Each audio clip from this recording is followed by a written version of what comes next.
Good morning, Mr. Webb. Good morning, Jean. Mr. Webb is a Noona man from Western Australia whose Aboriginal name is Gumbiati.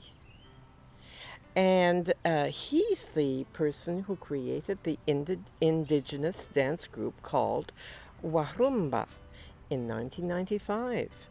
Tell us about your people. So my name is Gumbiati, and the name of the dance group is Warumba. Warumba means big floodwaters. When it rains and rains and all the rivers fill up, then we just call that Warumba. The Noongar people in the southwest, we occupy an area of about, well, it's the same size as the country of Germany. It's a massive area in the bottom southwest. Now our country down here, we call our areas country. It's just the way we speak in the indigenous community over here. So my country down here borders on the Indian Ocean to the west and the Southern Ocean to the south. Southern Ocean is where them big great white sharks and whales and all that. We got a lot of dolphins, a lot of dreaming stories about all that. And it's a beautiful slice of area of Western Australia. We got 14 tribes down here, and we've got one language and 3 dialects. Now looking at that in perspective to Australia, Australia has over 360 languages.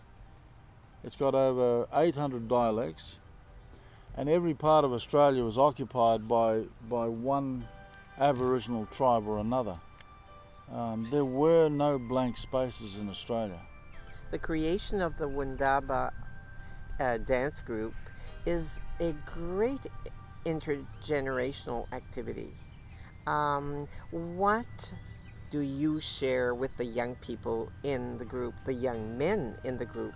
Because if I recall correctly, it's a group composed of 5 men, 4 younger men, and you, the senior.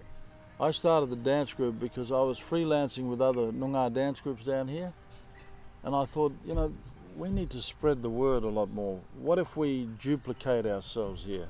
Start a few more dance groups. So I thought I'll throw my hat in the ring and start one myself. So I work with some great fellas. But what I've done is I've kept it to about 5 men plus myself. Yes, 4 younger men and yourself. Yeah, way younger. Yeah. Mm-hmm. And I do all the choreography. I do all of it. I do all the business side of it.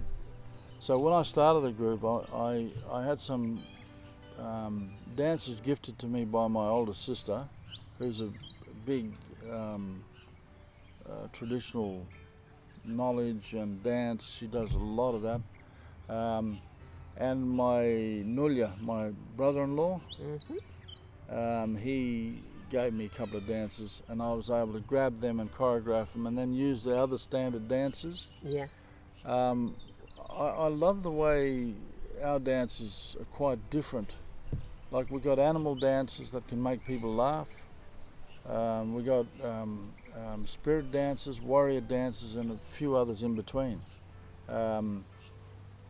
Some that we sing to, some that we play the didgeridoo to. And you played the didgeridoo. I heard you the other day. You've traveled worldwide with your group. Yes. How do you enjoy this, and what does it give you? Well, the travel is just amazing. When we do travel, I share all of my knowledge with the young men in the group.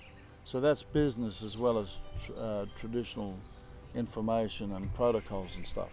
Now when it comes to travel, the young men learn how to book hotels, how to book airfares, how to do quotes.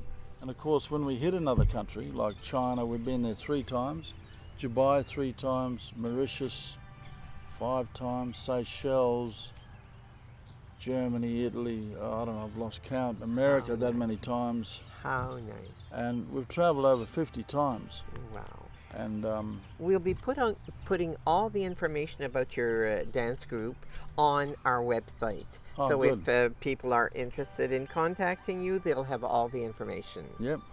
Mr. Webb, what wisdom. I have learned from you so much this morning, and I still have so much to learn. How have you changed throughout your life? How are you a wise senior citizen? Can you speak to us about that? The one thing that I really admire about my elders, people who are older than me, and my community in the South, is the ability to be able to laugh and survive in a pretty negative environment at times. We've had our football legends slammed and what's the word, maligned, and people in this country don't understand that when you slam a man that's a footy legend, he's the ambassador for domestic against women, general, not just Aboriginal, and he does this, does that for kids. Then they say and do all this stuff about him, and boo him in the that kind of thing affects all of us. So my development with wisdom and maturing as I grow older is how to teach the younger ones how to handle this environment in our own country, for God's sakes. How to remain happy on our Mother Earth when you're confronted with all this. Now, one thing I do know, and it's very true anywhere, it's the minority in any country that carry on like this. They're very loud, so I say to my people, now, I've got 6 kids and 11 grandchildren. So I say to all of them, you don't listen, you cannot educate, idiots. You can't teach them anything. So what you do is you concentrate on those people who want to learn, or those people who simply want to be your friend.